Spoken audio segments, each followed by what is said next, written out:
আমরা আজকে একটা নিসান এক্সট্রেল 2015 মডেল হাইব্রিডের অটোমেটিক ট্রান্সমিশন রিপেয়ার করতেছি।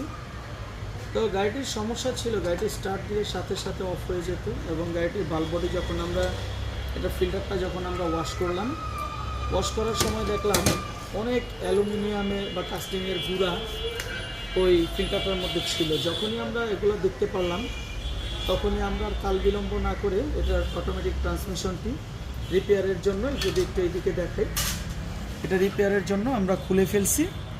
তো এটা খোলার পরে আমরা ভিতরে অনেকগুলা অ্যালুমিনিয়াম এবং কাস্টিংয়ের গুঁড়া আমরা ভিতরে পাইছি এবং পাওয়ার পরেও আমাদের এটা পার্ট বাই পার্ট খুলে এটা চেক আপ করতে হবে যে আসলে মূলত কোন জায়গাটা বা কোন স্থানের কোন যন্ত্রাংশটি ভেঙে গুঁড়ো গুঁড়ো হয়ে আছে।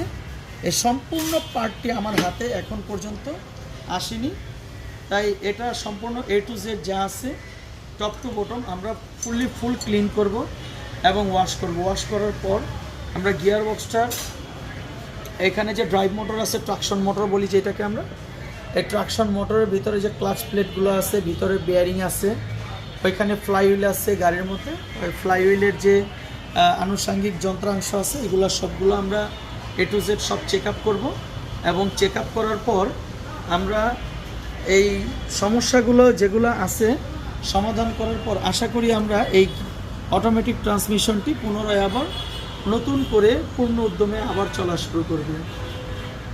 ধন্যবাদ।